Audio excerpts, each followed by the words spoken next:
స్వచ్ఛత అంటే నందిని. నందిని పాలు మరియు పెరుగు. నమస్తే రమ్మగారు. నమస్తే జయ. రమ్మగారు, చందమామ కథ ఏదైనా చెప్పండి. మోసం చేసే వాళ్ళ కథలు చెప్తాం, మోసగాళ్ళ కథ. ఓ ఒక ఊళ్ళోట ఇద్దరు గురు శిష్యులు లాంటి వాళ్ళు ఉండేవాళ్ళు. దుర్బుద్ధి, వక్రబుద్ధి. వాళ్ళ పేర్లా? అంటే బహుశా పేర్లు అవి అయ్యి ఉండవు, చుట్టుపక్కల జనాలు పెట్టుంటారు. అందరినీ మోసం చేసేవాళ్ళు. చిన్న చిన్న టోకరాలు, చాలా పెద్ద డబ్బు కొట్టేసేది కాదు అది.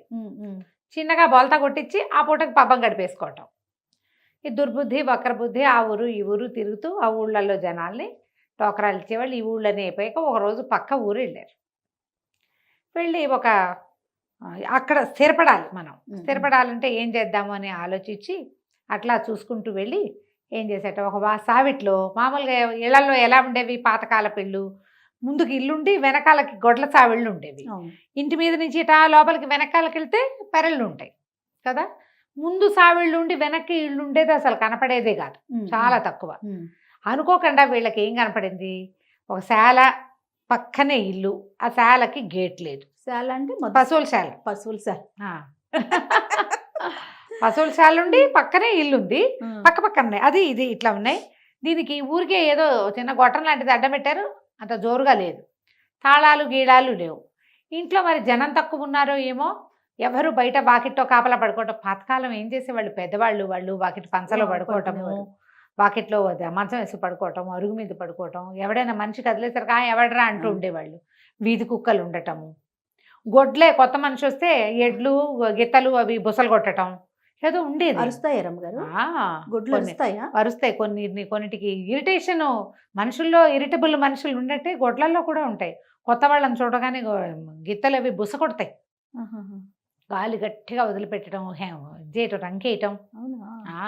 గేదెల్లో కూడా ఒకటి రెండు ఒప్పుకోవు, కొత్త మనిషిని ఒప్పుకోవు, ముట్టుకోవటానికి కూడా ఒప్పుకోవు. అన్నీ కాదు, అన్నీ సాధువుగా ఉంటూ ఉంటాయి. ఒక్కొక్కటి రెండు వాటి వల్ల అవి కాపలాగా కూడా పరిణమిస్తూ ఉంటుంది అనమాట. అయితే ఇవి ఏం చేశారు వీళ్ళు, ఆ శాలలో ఒక ఎద్దు ఒకటి కనపడింది. ఏదో వెనక్కి ఒంటెద్దు బండి ఉంది, గొడ్లు ఏవో ఇంకా ఉన్నాయి. వీళ్ళు ఏం చేశారంటే ఆ ఎద్దు సాధువుగా ఉంది, దాని దారిని అది ఎటాగో చూస్తుంది. పడుకుని దాన్ని అయితే లేవదీయలేకపోయేవారు. అది నిలబడి ఉంది, ఏ మూత్రించడానికో నుంచున్నట్టుంది. చల్లగా మెడలోంచి తాడోడు తీసుకుపోయి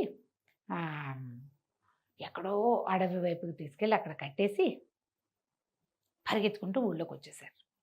తెల్లవారేసరికి ఓ సత్రంలో చేరారు. వక్రబుద్ధి కొంచెం పెద్దవాడు, దుర్బుద్ధి కొంచెం చిన్నవాడు. ఆ వక్రబుద్ధి పోయి సత్రంలో వాళ్ళతో మాట్లాడుకుని అక్కడ ఉండిపోయాడు. ఈ దుర్బుద్ధి రోడ్డు మీద తిరుగుతున్నాడు. ఓకే. అయితే ఏమైంది, ఇంతలో ఈ పశువుల శాలలో నుంచి గొడ్డు తప్పిపోయింది కదా ఎద్దు. తెల్లవారే లేచి చూసుకునేసరికల్లా రైతుకి ఎద్దు కనపడలా. వాళ్ళ ఇంట్లో వాళ్ళంతా ఏదో పక్క ఊరు పెళ్ళికి వెళ్ళారు. అతనేమో అప్పుడే పెళ్ళి నుంచి వచ్చాడు. ఇంట్లో పిల్లలే పడుకున్నారు, వాళ్ళేమో చూసుకోలేదు. ఇంకేముంది, అయ్యో రామ నా ఎద్దు పోయిందని చుట్టుపక్కల అంతా వెతికారు. ఏం వెతుకుతారు, జనరల్గా తాళ్ళు కూడా తీసుకుని వెళ్ళిన గొడ్డు ఏ పక్క చేలోనో ఏ పక్క వాళ్ళ వాకిటోనో నుంచుంటుంది, ఎక్కడికో పరిగెత్తుకుంటూ పోదు కదా, అట్లా వెళ్ళవవి. ఇక చుట్టూతో అంతా వెతికారు. అయ్యో ఏదో అయిపోయిందని లబో దిపోమని మొత్తుకుంటున్నారు. ఈ దుర్బుద్ధి ఏం చేశాడు, అక్కడ ఇక్కడ వెళ్తూ ఏమిటండి ఏమైంది, ఎందుకంత కాల్ చేస్తున్నారు అని చల్లగా కనుక్కుని, ఒడ్డు పోయిందా, మా గురువుగారు ఒక ఆయన ఉన్నారండి, ఈ ఊళ్ళోనే ఎక్కడో దిగారన్నారు, ఏదో సత్రంలో దిగుతానని కబురు చేశారు, ఏ సత్రంలో ఉన్నారో చూసుకోండి. మరి ఆయన అయితే ఇట్లా పోయిన చిటికలో చెప్తాడండి, ఆయన జ్యోతిష్యం ఇట్టా వేళ్ల మీద ఉంటుందండి అన్నాడు. అనేసరికి ఆ ఊళ్ళో ఉన్నది ఒకటే సత్రం. అందరూ పొలమని పోయారు. పోతే ఆ లోపల వక్రబుద్ధి కూర్చుని ఉన్నాడు. ఏమంటే గురుగారు మీరు ఫలానా గురుగారేనా అని కనుక్కున్నారు. అవునన్నాడు. ఎద్దు పోయిందండి మా ఇంట్లోది, మరి ఎట్లా పోయిందో తెలియలేదు, ఎక్కడుందో చెప్పండి బాబు మీకు పుణ్యం ఉంటుందని రైతు బతిమలాడాడు. అట్లాంటివి ఏమైనా ఉంటే జనం చేరతారు. రోడ్డు మీద ఏదైనా యాక్సిడెంట్ అయినా బోళ్ళంత మంది చేరుతుంటారు చూడు. వాడు ఏమడుగుతాడో, ఈయన ఏం చెప్తాడో, నిజంగా దొరకదో దాని మీద పందేలు, దొరుకుతుందని దొరకదని, చిచ్చి ఇవన్నీ దొంగ మాటలని. ఒకడు కాదు, మా చిన్నప్పుడు ఇలాంటివి, మా ఇంట్లో చిలక వచ్చింది, చిలక ఎక్కడి నుంచి వచ్చిందో ఒక ఆయన చెప్పాడని ఏమో మాట్లాడుకుంటారు. అంతేగా. జనం చేరేసరికి నేనేం చేశాడు, బాగా ఆలోచించి నీ పేరేమిటో, మీ ఇల్లు ఏ దిక్కునుంది అని ఇట్లా బోల్డ్ ప్రశ్నలు వేసాడు. అక్కడి నుంచి సంచుల నుంచి 2 తాటాకు పుస్తకాలు తీసాడు. తాళపత్ర గ్రంథాలు ఉండేవి కదా, దాన్నంతా తిరిగేసి సూటిగా వెళ్ళు, ఊళ్ళోంచి అడవిలోకి వెళ్ళిపో, కుడి చేతి వైపుకి మళ్ళు. కుడి చేతి వైపున బాగా ముందుకెళ్తే ఒక మర్రి చెట్టు వస్తుంది. అవునండి అక్కడేదో మర్రి చెట్టు ఉందండి అన్నాడు. ఆ మర్రి చెట్టు మీదకి ఎదురుగుండా మళ్ళా నడు, అక్కడ ఒక వేప చెట్టు ఉంటుంది. ఆ వేప చెట్టు నుంచి పక్కకు మళ్ళు, అక్కడ చిన్న చింత చెట్టు ఉంది, నీ ఎద్దు అక్కడ కనపడుతోంది నాకు అన్నాడు. జనాలు వేప చెట్టు చింత చెట్టు ఎక్కడైనా ఆలోచిస్తుండగానే ఈ రైతు 5-6 వెంటేసుకుని పరిగెత్తుకుంటూ పోయాడు. వెళ్ళేసరికి ముందు మర్రి చెట్టు కనపడింది. దాని ఎదురుగుండా అలా నడవగా ఒక వేప చెట్టు ఉంది. దాని పక్క నుంచి ఇంకొంచెం దూరం నడిస్తే చిన్న చింత చెట్టు, దాని కింద పడుకుని నెమరేస్తున్న ఎద్దు కనపడింది. ఆశ్చర్యపోయారు. అయ్యో బాబాయ్ ఇంకేమైనా ఉందా, ఎట కనిపెట్టేశాడు, అమ్మో అనుకున్నారు. ఇక ఎద్దుని తీసుకొచ్చిన రైతు పళ్ళు తెచ్చాడు, ఫలాలు తెచ్చాడు, 10 రూపాయలు తీసుకొచ్చి ఇచ్చాడు. బాబు మీరు లేకపోతే నేను పిల్లలు గలవాడిని అన్యాయం అయిపోయివ్వండి, ఇది బ్రహ్మాండమైన ఎద్దు, మా ఊళ్ళో ఇది ఒక్కటే ఒంటెత్తు బండి అన్నాడు. ఇంటిల్లి పాది దండాలు పెట్టారు. సత్రం వాళ్ళు మీరేం పావలా ఇవ్వక్కర్లా, హాయిగా 4 రోజులు ఉండి ఇక్కడే తినండి అన్నారు. ఇంత గొప్ప విషయం కదా. మరి అంతేగా. అయితే ఏంటంటే జనరల్గా ఈ ఊళ్ళల్లో 2-3 రకాల వ్యవహారాలు వీళ్ళు చేసేవాళ్ళు కాదు ఇలాంటివి. వీళ్ళు వేరే ఊరు మారుదామనుకున్నారు. ఈ మారే లోపల గ్రామాధికారి పరిగెత్తుకుంటూ వచ్చాడు. మీరు ఉన్నారా లేదా అని వచ్చాను అనేసరికల్లా సరే ఇప్పుడు వీళ్ళే దొంగతనం చేసి దాచేసిన ఎద్దు ఎక్కడుందో చెప్పి 10 రూపాయలు అంటే కనీసం ఒక నెలన్నర గ్రాసం వాళ్ళకి. ఆ రోజుల్లో 10 అంటే చాలా ఎక్కువ కదా. వాడు తెచ్చిచ్చాడు. మరి వీళ్ళేమో చుట్టుపక్కల వాళ్ళు ఏవో పళ్ళు ఫలాలు సమర్పించారు. 4 రోజులు తినచ్చు. 2 రోజులు సత్రంలో చక్కగా శుభ్రంగా భోజనం చేశారు. వెళ్ళిపోదాం అనుకున్నారు. గ్రామాధికారి వచ్చేయమన్నాడు, మీరు జ్యోతిషాచార్యులు ఎవరైనా కావాలి నాకు, మీరు ఏమో ఎద్దును కనిపెట్టారట, నాది కూడా ఒకటి కనిపెట్టండి, బంగారు పాందాన్ని పోయిందండి నాది, అది ఎక్కడుందో చెప్పండి అన్నాడు. కతుక్కుమన్నారు వీళ్ళు. ఓరు నాయనా ఎట్లా చెప్తాం ఇది, మనకేమొచ్చు అంతేగా. నీ లెక్కేసి అంటే దొంగ లెక్కలు వేస్తాం, అసలు లెక్కలు రావు కదా. మనమే కొట్టేసి కట్టేసిన ఎద్దునైతే చెప్పగలుగుతాం, ఇది ఎట్లా చెప్తాం. సరే ఇప్పుడు గబగబా పంచాంగం తీసి ఇప్పుడు వర్జ్యం ఉందండి ఇప్పుడు చెప్పకూడదు, తర్వాత చెప్తాం, మీరు ఆనక చెప్తాం, మీరు వెళ్ళి రండి అని పంపేశారు. యాక్చువల్గా ఏమైంది, ఆ గ్రామాధికారి ఇంట్లో ప్రారబ్ధం అనే ఒక పనివాడు ఉన్నాడు. ప్రారబ్ధం, వాడి పేరే ప్రారబ్ధం. ఊళ్ళల్లో అట్లా పెడతారు, ఇప్పుడు వీళ్ళకి పెట్ల దుర్బుద్ధి వక్రబుద్ధి కదా. అట్లాగే ప్రారబ్ధుడు. ఆ ప్రారబ్ధం ఏం చేశాడు, ఈ బంగారు పాందాను ఆయన ఈ మధ్యకాలంలో దాని జోలికి రాల, మర్చిపోయాడు అనుకుని వాడు దాచేశాడు. ఈయనకి ఆ రోజు ఎందుకో గుర్తొచ్చింది, ఇక వెతకటం మొదలుపెట్టారు. ఇప్పుడు ఏం చేయాలి, ఇప్పుడు వీడికి ప్రారబ్ధానికి ఏం భయం వేసింది, అమ్మో వీళ్ళు ఎక్కడో కట్టేసున్న ఎద్దుని చెప్పారంటే మన సంగతి కూడా చెప్పేస్తారు, కాబట్టి వీళ్ళని ఏం మాట్లాడుకుంటున్నారో వినాలని గ్రామాధికారి బయటకు వచ్చేయంగానే వీళ్ళు పోయి వీడు వెళ్ళి అక్కడ కిటికీ దగ్గర నుంచున్నాడు. ఆయనతో పాటు వచ్చాడు, ఆయనతో పాటు ఇంటికి వెళ్ళాల, ఆయన ఇంటికి వెళ్ళిపోయాడు. ఇప్పుడు వర్జం ఉంది, మంచి సమయం బాగుపడ్డాక దుస్సమయం ఏదో అంటారు కదా, దుర్ముహూర్తాలు అయిపోయాక మేము చూసి చెప్తానులేండి అన్నారు. ఆయన వెళ్ళిపోయాడు. వీడి కిటికీ దగ్గర నుంచున్నాడు. ఇప్పుడు వీళ్ళు ఏమనుకున్నారు, ఇదేం ప్రారంధం రా మనకి, ఇది ప్రారంధం అంటే ఏమంటారు, మన కర్మకి మన కర్మానికి వచ్చింది అనగానే వాడు గతుక్కుమన్నాడు.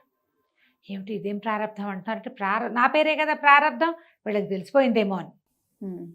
అక్కడి నుంచి రెండోవాడు అన్నాడు, దుర్బుద్ధి అన్నాడు, ప్రారంధాలకు మనం ఏం చేసేదేం లేదండి, ఉత్తర దిక్కుగా నడిచి వెళ్ళిపోదాం అన్నాడు. ఆ ఊరికి ఉత్తరంగా ఇంకో ఊరుంది రామాపురం. ఉత్తర దిక్కు పట్టుకుని నడిచి వెళ్ళిపోదామని, కానీ వీడు హడలిపోయాడు. ఎందుకంటే వీడు ఉత్తరంలో ఉన్న శ్మశానం దగ్గర పాత పెట్టాడు దాన్ని. పరిగెత్తుకుంటూ లోపలికి వచ్చాడు. బాబు మీ పుణ్యం ఉంటుందండి, ఉత్తర దిక్కులో నేను పాతేశానని మాత్రం చెప్పి, ఇప్పుడు ఉత్తరం కనపడింది, ప్రారంధం పేరు తెలిసింది వాళ్ళకి, ఉత్తరం కనపడింది. ఇప్పుడు ఏమవుతుంది, తవ్వాడు పాతాడు కనపడదు, అంతేగా కనిపిస్తుందిగా. అందుకని వచ్చేసాడు లోపలికి. బాబు మీ కాళ్ళు పట్టుకుంటానండి, 10 రూపాయలు సమర్పించుకుంటాను, నేను కూడా బంగారు పాందాని మీద ఆశతోటి చేశానండి, మీరు మాత్రం ఈ పని నేను చేశానని చెప్పకండి దయచేసి, ఎక్కడుందో చెప్పేస్తా అని చెప్పేసి వెళ్ళిపోయాడు. వీళ్ళు అమ్మాయి అనుకుని మర్నాడు పొద్దున్నే గ్రామాధికారిని కేకేసి, ఉత్తరంగా ఉన్న శ్మశానానికి ఒక సావిడి ఉంది, సావడి మొదటి మెట్టు దగ్గర తవ్వి పాత పెట్టబడి ఉంది మీది, ఎవరు అంటే అది కనిపించట్లేదని చెప్పేశారు. ఎవరు చేశారు అంటే ఎవరో చేశారు. మీకు శ్మశానంలో పాత పెట్టబడ్డ వస్తువు గురించి మనం తెచ్చుకోవటమే తప్పు, అవును పాపం, అవును అయినా తెచ్చుకున్నాం, ఏదో బాగు చేసి వేడి నీళ్ళు పోసి పసుపు నీళ్ళు చల్లి పాలతో కడిగి లోపల పెట్టుకోండి. వ్యక్తిని గురించి అడిగామనుకోండి, వ్యక్తి కనపడ్డాడంటే వ్యక్తితో ఏమైనా ఆత్మలు మీ ఇంట్లోకి వచ్చేస్తాయి అని వాడిని బెదిరించారు గ్రామాధికారి. గ్రామాధికారి సరే అంటాడుగా, అంతేగా ఊరుకున్నాడు. 2 రోజులు మా ఇంట్లో ఉండండి అని పిలిచాడు. 2 రోజులుండి వెళ్ళిపోదాం అనుకున్నారు. ఈ 2 రోజుల నుండి వీళ్ళు బయలుదేరే సమయానికి వీళ్ళకి తిండి అవి కట్టిస్తున్నారు ఇంట్లో వాళ్ళు. ఆ సమయానికి రాజుగారి దగ్గర నుంచి ఒక ఫర్మానా వచ్చింది. అక్కడి నుంచి ఏమైంది, రాజుగారు ఏం పంపించారు ఫర్మానా, రాజుగారి గట అప్పుడు ఆ కాలంలో ఈ ఊళ్ళన్నిటికీ పెద్ద రాజు ఒక ఆయన ఉన్నాడు. ఆయనకి ధర్మపాలుడని ఒక వ్యాపారస్తుడు వచ్చాడు. ఆ వ్యాపారస్తుడట చాలా సరదాట అతనికి. పందేలు కడతాడు. అతనికి 7 ఓడలు ఉన్నాయి. ఆ 7 ఓడల్ని రాజుగారు, మనకి రాజధాని నగరం నౌకలు ఆగే నగరం అనమాట. ఏమనాలి దాన్ని మనం, కోస్తా ప్రాంతం, తీర ప్రాంతంలో ఉంది రాజధాని. 7 పడవల నిండా వస్తువులు ఉన్నాయి. పడవలతో సహా ఇక్కడ దిగాడు ఆ ధర్మపాలుడు. రాజుగారిని చూడబోయాడు. ఏవో కానుకలు సమర్పించాడు. పిచ్చాపాటి మాట్లాడుకున్నప్పుడు పందెం వేసుకుందామని ఏం చేసేట, ఒక ఇంత బాక్స్ చూపించాడు, ఒక పెట్టె. ఈ భోషాణంలో ఏముందో చెప్తే నా 7 పడవలు మీకు ఇచ్చేస్తా. ఓహో. మీరు సరిగ్గా చెప్పలేకపోతే మీ రాజ్యం నాకు ఇచ్చేయాలి. ఇది పందెం.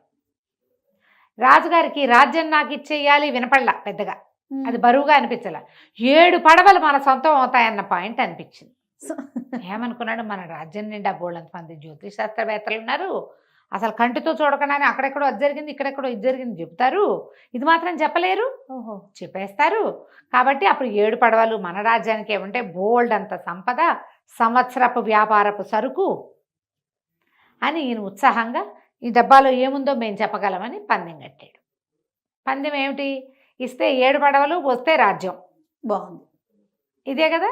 అక్కడి నుంచి ఏమైంది, వాళ్ళని వీళ్ళని పిలిచాడు. ప్రతి వాళ్ళు ఆ డబ్బా చూస్తారు, దాన్ని కదుపుతారు. దాంట్లో ఏదో ఉందని తెలుస్తోంది, అంతుంది బాక్స్. ఈయన పెట్టే, కానీ ఏముందో ఇది చెప్పలేకపోయారు. ఓ వాసన లేదు, ఓ రంగు రుచి వాసన ఏమీ లేవు, ఏమీ తెలీదు. ఏదో కదులుతోంది లైట్గా. వాడు ఏం పెట్టాడు ఎటా తెలుస్తుంది. దాంతో తెలియలే. జ్యోతిష్ శాస్త్రవేత్తలంతా పెదవిరిచారు. మా వాళ్ళు కాదంటే రాజుగారికి బెంగ పట్టుకుంది. ఓ నాయనో, రాజ్యం ఇచ్చేయాలి. మొదట వినపడలా, తర్వాత వచ్చేసరికి తెలిసింది. అక్కడి నుంచి ఉత్తరాలు రాశాడు అందరికీ, గ్రామాధికారులకి. మీ ఊళ్ళో ఎవరైనా అత్యద్భుతమైన జ్యోతిష్ శాస్త్రవేత్తలు ఉండి ఘటనా సమర్థులు ఎవరైనా ఉంటే వాళ్ళని బట్టు రండి. మనవాడేమో ఈ ఊరి గ్రామాధికారి, అయ్య బాబోయ్ ఎంత అవకాశం, రాజుగారి దగ్గర మీ ప్రతిభను చూపించవచ్చు.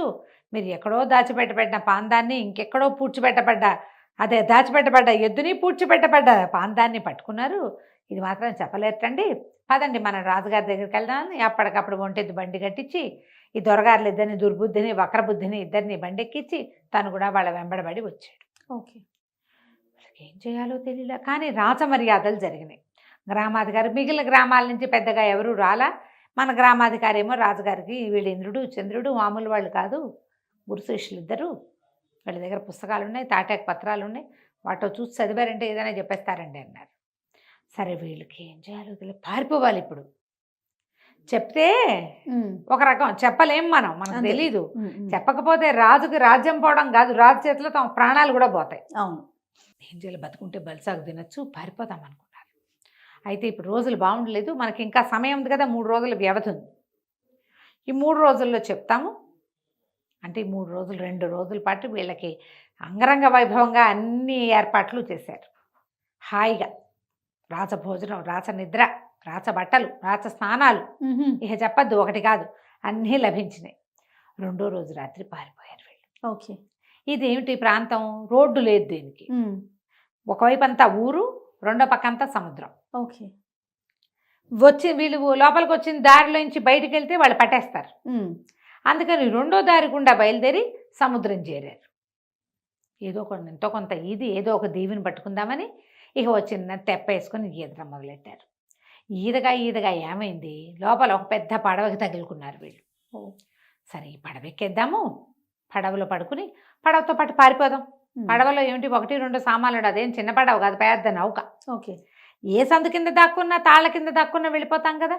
ఇద్దరు మెల్లిగా ఆ పడవకి 5-6 పక్కల నుంచి తాడు నిచ్చెనలు వేళ్లాడేస్తున్నాయి. ఇద్దరు తాడు నిచ్చెను పట్టుకుని ఎక్కారు. వీళ్ళు ఎక్కి ఒక కిటికీ లాంటి దగ్గరకు చేరారు. పైకి ఎక్కుతూ ఇద్దరు చేరేసరికల్లా ఆ కిటికీ దగ్గర ఎవరో మనుషులు మాట్లాడుతున్నట్టుంది. ఇద్దరు కిటికీ పుచ్చుకుని వేళ్లాడుతూ దాని మీద కూర్చొని విన్నారు. లోపల ఒక ముసలివాడు, ఒక వృద్ధుడు ఒక చిన్న పిల్ల మాట్లాడుకుంటారు. అది ఒక 4-5 ఏళ్ల పిల్ల. నువ్వు పిల్లని పడుకోమంటాడు ముసలాయన. అదేమో నేను పడుకోనంటుంది. నన్ను నిద్ర రావట్లేదు, ఏదైనా కథ చెప్పు, ఆ విషయం చెప్పు, ఈ విషయం చెప్పు అని తాత రాజుగారికి చూపించింది. ఇనపెట్టెలో ఏముంది అని అడిగింది. ముసలివాడు అన్నాడు, రేపటి తెలుస్తుంది కదే, రేపే డెడ్ లైను, రేపు ఎటాగో తెలుస్తుంది అంటే అదేదో నువ్వు చెబితే కానీ నేను పడుకోను. నువ్వే కదా పెట్టావు, ఏం పెట్టావో చెప్పు, ఏం పెట్టావో చెప్పు అని పదే అడిగింది. వీళ్ళు చెవులు రెక్కించి విన్నారు. ఆ పెద్ద ఇనపెట్టెలో ఒక వెండి పెట్టుంది, తర్వాత ఒక చెక్క పెట్టుంది, తర్వాత ఒక చిన్న పర్సు ఉంది, అందులో ఒక చిన్న అత్తరు సీసా ఉంది, మల్లెత్తరు. అది పెట్టారు అంతే. వాళ్ళు మూత తీయలేడు రాజు, ఎలాగో దాని సంగతి చెప్పలేడుగా, ఈ రాజ్యం మందైపోతుంది అని ముసలాయన చెప్పాడు. ఓకే. పిల్ల బాగా చప్పట్లు కొట్టింది. ఏం చక్క మనం రాజ్యంలో ఉండిపోదాం, ఈ పడవలో ఉండొద్దు, లోపల ఊళ్ళోకి వెళ్ళిపోదాం అంటే మనం ఇంక ఇక్కడే ఉంటాం అని చెప్పాడు. ఈ మొత్తం విన్నారు వీళ్ళిద్దరు. ఇంకేమిటి, దొరికేసిందిగా, అంతేగా. గబా మళ్ళా నేను తాటినిచ్చిన దిగేసి తాము తెచ్చుకున్న తెప్పెక్కి ఈదుకుంటూ పోయారు. వెనక్కి వెళ్ళి రాజప్రాసాదంలో పడుకున్నారు. పడుకుని మర్నాడు పొద్దున రాజుగారు చెప్పారు, ఇనపెట్టె తెప్పించండి అన్నారు. పెట్టారు. ఈ ఇనపెట్టెలో ఒక వెండి పెట్టె ఉంది అని చెప్పారు. మూత తీశారు, వెండి పెట్టె తీసి దొరికింది. తీశారు. వెండి పెట్టెలో ఒక చెక్క పెట్టి ఉంది అన్నారు. అది కూడా తీశారు. లోపల ఒక చెక్క పెట్టుంది. ఆ చెక్క పెట్టెలో ఒక చిన్న పర్సు ఉంది, తోలు సంచి ఉంది. తోలు సంచి తీశారు. ఈయన ఉన్నాడు కదా నౌకా తాలూకు ధర్మపాలుడు, ఆయన అట్లా చూస్తున్నాడు. ఒరు వీళ్ళు దుంపదేగా ఇన్నిట కనిపెట్టారు వీళ్ళు. ఇప్పుడు ఈ తోలు పెట్టెలో, ఈ తోలు సంచిలో మల్లెత్తరుంది, కావాలంటే చూడండి అన్నారు. జనం అంతా చప్పట్లు కొడుతున్నారు. తోలు సంచి ఓడదీస్తే అందులో చిన్న అత్తర సీసా ఉంది. అది ఓపెన్ చేసేసరికల్లా మల్లెపూల వాసన గూపాడిస్తుంది.